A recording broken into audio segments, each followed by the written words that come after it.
What do you do when you're a stressed out chef who's had a rough couple of weeks? Sharpen your knives. Okay, that's weird. The two grits on my whetstone, the resin evidently separated. That has never happened before. But we're gonna roll with the punches. Step one, you gotta get the whetstone wet. Sorry, totally thrown off by that. Went to pick it up, just separated. Okay, let's try that. Step one, get the whetstone wet. I guess I'm gonna need a new whetstone, so we'll go shopping for those later. Let your whetstone soak for maybe 15-20 minutes while you find something else to do, and then it'll be ready. Okay, so we've been soaking for maybe 15 minutes. We are gonna give it a try. It might be a little difficult now that the stone's broken, but let's see how it goes. So we got 3 knives that we are going to sharpen up a little bit today.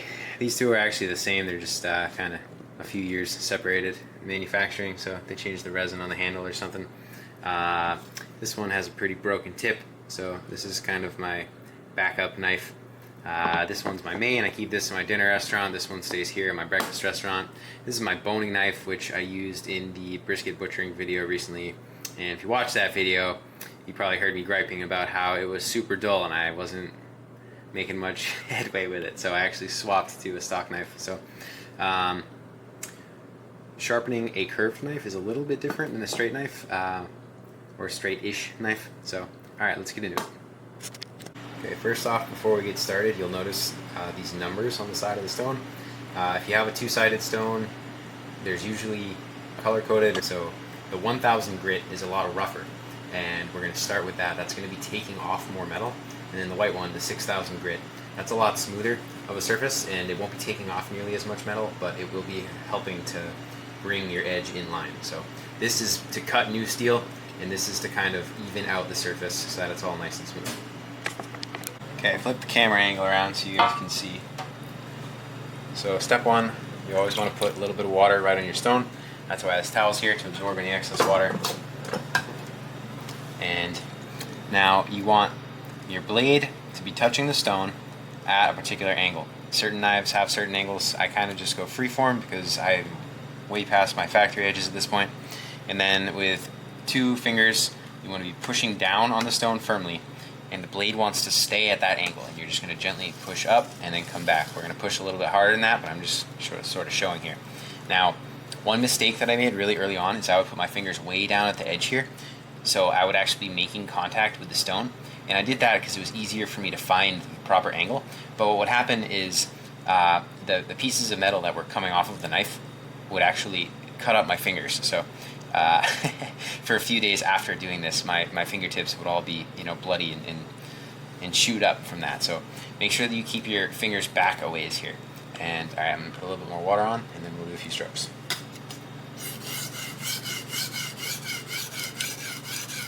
And now as we go, I'm going to slide down further on the knife, trying to maintain that same angle. A little bit more water here. Because we're pushing, the water ends up going forward here, so I'm just going to put a little bit more water down here. Try to match that same angle that we were doing before. Go ahead and start.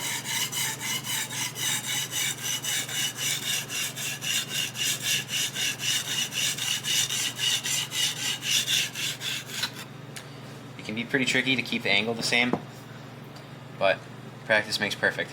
Now, one thing you might notice with stock knives, or if you've been using a hand sharpener, is the heel of your knife getting taller than the rest of the knife? Because on a hand sharpener, you really don't get that much pressure way down here.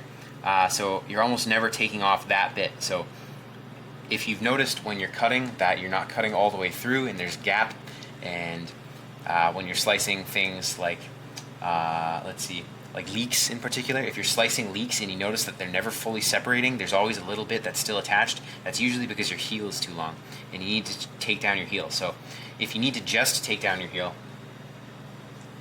put it on your stone and just come way out here like this and just go right there. And then when we flip it over, we'll do the same thing. Now when you flip over, the direction is backwards, so it's a little bit trickier. Alright, so we did our first one. I don't know if you'll be able to see this on the camera, but when you're looking in person, the fresh steel you've just cut is a very different color. It's a little more white, if that makes sense. And so you just want to look and see. If you examine it closely, you'll be able to see where it's too long, where it's too short, if it's even. And if there's a spot that you notice that's too short, like right here for instance on mine, that's way too short. I didn't cut enough there, so I'm going to go back on the tip. And we'll just take a whole nother lap here. There we go. Also be careful, again, the metal that's coming off of this, I always rinse and wipe afterwards. So,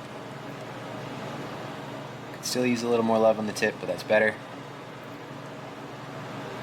Okay, now I'm going to pause for upload speed. Okay, back on. Now we're going to do the other side of the knife. So, get some water on. Now, this one's a lot less comfortable for me. I don't know if you guys have a favorite side, let me know. This side's harder for me to do. Move this out of the way. And same thing, we're going to start, but now the knife is facing you. I'd imagine if you're ambidextrous, you can push the same way with both hands, and that's probably a lot easier. I'm not so talented.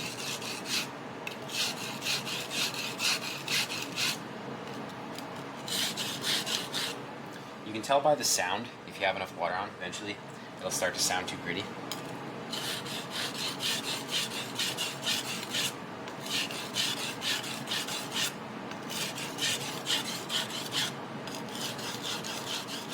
And I'd say probably the first half a dozen times that I did this, it wasn't very good. But it's still better than nothing.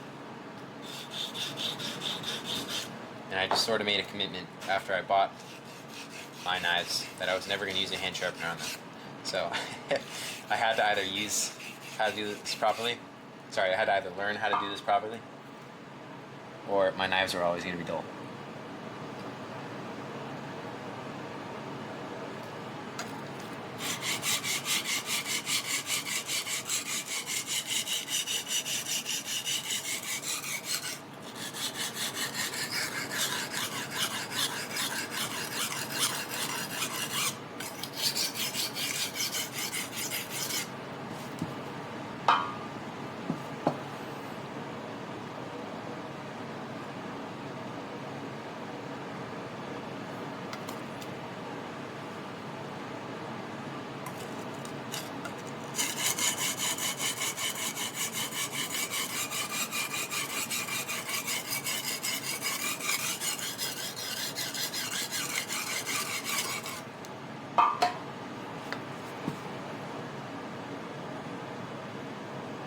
Alright, that side's looking pretty good now.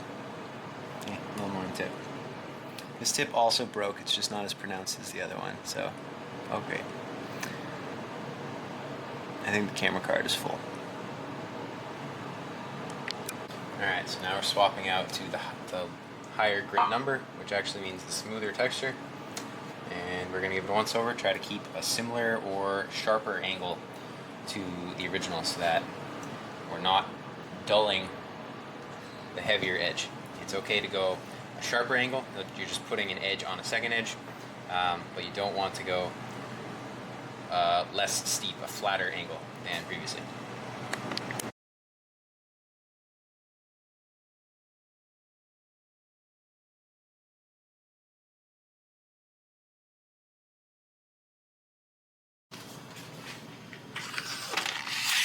Oh my god, that's so much better.